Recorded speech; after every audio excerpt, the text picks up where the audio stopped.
бир манасчы айтып берип атат. Бир кайсы жылдары барып ошол жака бир шаардан бир шаарга бир машина менен кетип баратып анан дөңгөлөгү жарылып калып, анан арттагы баягы дөңгөлөк алмаштырып, жарылган дөңгөлөктү артка салат. Анан жолдо кетип баратып анан айдоочу айтат экен тиги жигиттерге. Булар Кыргызстандан баргандар. Тигилер жергиликтүү кыргыздар. Жолдо атам машина оңдогон жайга келип токтоп, жарылган дөңгөлөктү оңдотуп алалы дейт. Эгерде оңдотуп албаса кокуз дагы жарылса анда такыр талаада калабыз дейт. Эми логикалык нерсе. Макул дешет. Анан бир жолдун боюнда бир ушундай дөңгөлөк оңдоочу жайга токтосо, ал жерде дагы кыргыздар иштеп атыптыр. Кытайлык кыргыздар.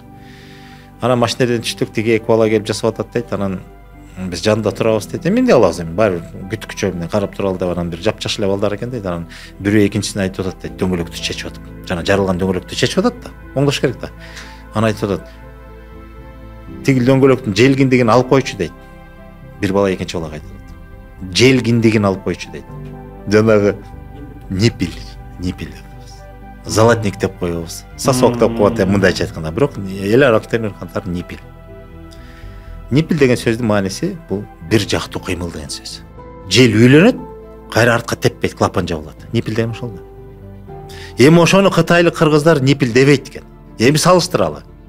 Киндик деген эмне? Бул адамдын киндиги. Малдын да киндиги бар. Эми адамды эле салыштыралы. Киндик эмне кызмат аткарат? Бала төрөлгөнгө чейин киндик аркылуу балага азык барат.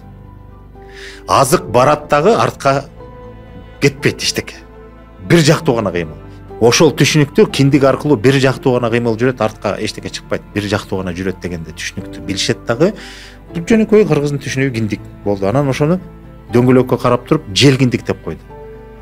Дөңгөлөктүн ичине жел кирет, бир жактуу эле кыймыл, артка теппейт, чыкпайт. Жел жүрүүчү киндик деген сөз.